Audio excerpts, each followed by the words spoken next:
שמש דקה ומרפא בכנפיה.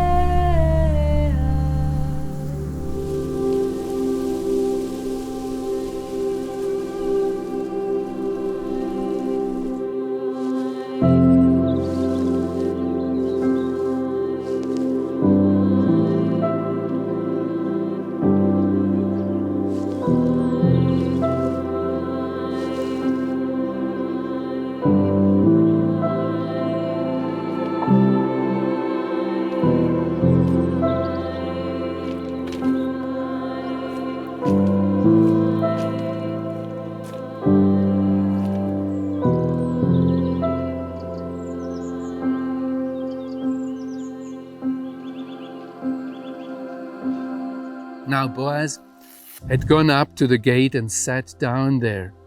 And behold, the Redeemer of whom Boaz had spoken came by.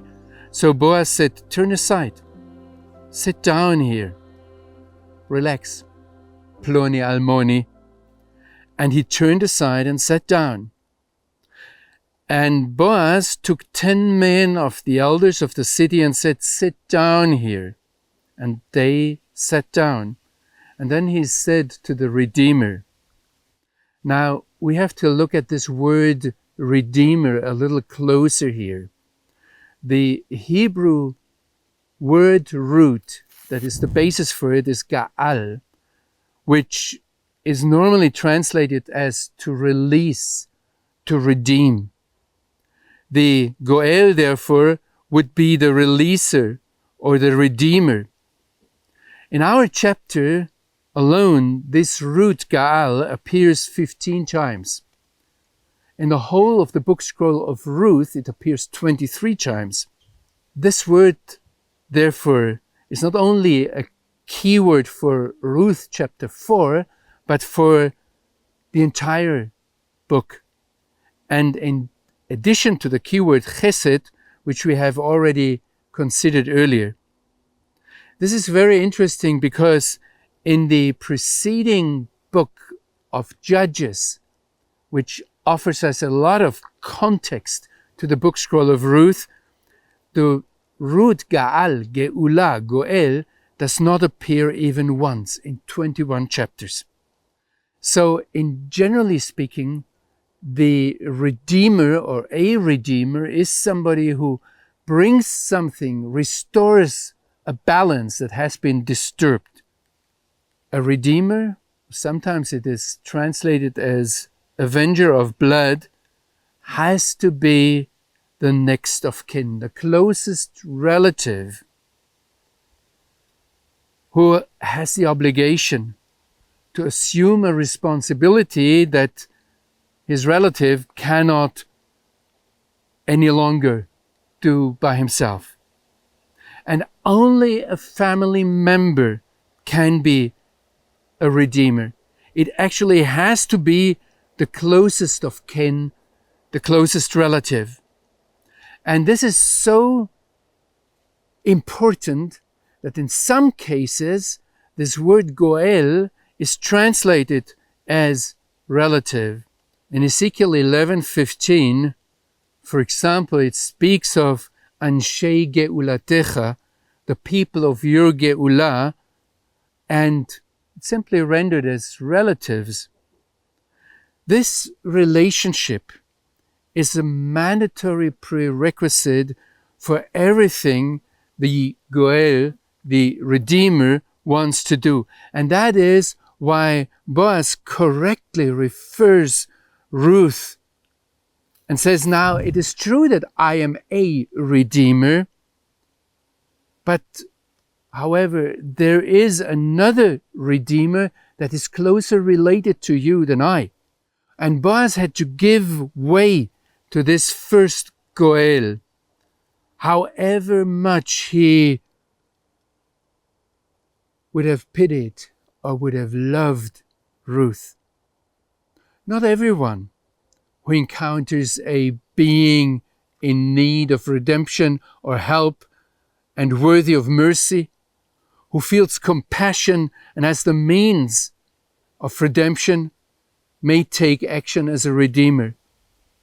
Only after Ploni Almoni, this Mr. So-and-so, had refused his obligation and thus ceded his right and had taken off his shoes and handed it in before witnesses to confirm this conscious decision, only afterwards Boaz was free to become active as a redeemer, as a Goel for Naomi and Ruth. One Jewish exegete writes that Goel is a member of the family, actually has to be a member of the family. His duty is to buy his relative's inheritance so that it does not fall into the hands of strangers. This is how it becomes clear, because it is his duty to take the case of his relatives into his own hands. He must avenge their revenge and settle their dispute. For example, in Jeremiah 32, in verse 7, it is a divine revelation that tells Jeremiah or draws his attention to the Mishpat HaGeulah, to the right and duty to redemption vis-a-vis his cousin Hanamel ben Shalom. Now the question is, if the Old Testament puts so much emphasis on this close relationship, isn't there a change in the New Testament? One Christian interpreter tries to solve the problem in claiming, but without proof, that the Lord Jesus Christ has made himself a relative of his redeemed. But this is never really written. There are others who try to solve the problem and say, oh, it's a right to redeem, it's not a duty to redeem. It's interesting, I try to follow the Greek word riome, that is, would be the Greek equivalent of the Hebrew gaal, to redeem. It is clearly used in the overwhelming number of cases to refer to blood relatives. There's only two incidences in the New Testament where it is conceivable that non-Jews might be included. But one of it is Colossians 1:13, and if you look there, it's very interesting how Paul changes between us and you within the text, within a few sentences. Generally and unambiguously, the exclusivity of the obligation of the Goel to exclusively and first redeem the relative is nowhere changed in the New Testament. When the New Testament testifies, which is absolutely true, and I never would challenge that, when the New Testament testifies that God so loved the entire cosmos, the entire universe, as in John 3:16, if we learn that he hears the groaning of all of creation and desires all people to be saved, the word root gaal or riome is never applied. There's no question that the Geulah, the redemption of Israel, has a profound impact on the whole of the Gentile world, far beyond Israel's immediate circle of relatives.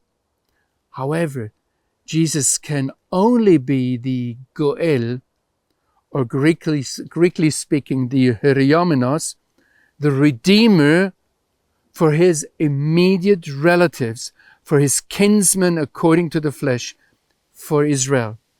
So declaring him to be the Redeemer of the world is impossible from a biblical point of view, and theologically it's an absurdity. This is only possible if pagan thinking is massively imposed on the Holy Scriptures. I'm aware that this might hurt a few of you, but I'd like to encourage you to leave it at that and to go on thinking about it. And a little tip for further thought, a little food for thought. What I've said here, what I've tried to explain to you, is not some kind of sectarian teaching, but a line that runs through the whole of the Bible.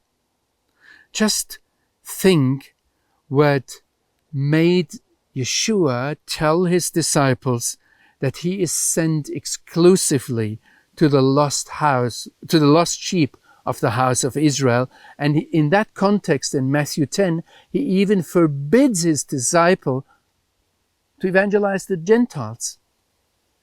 Or what made Jesus reject this Canaanite woman whose daughter really was in dire need of redemption, and Jesus is harshly ignoring her, calling her a dog, and telling his disciples that it's not nice to take the bread and throw it to the dogs, take the bread away from the children and throw it to the dogs.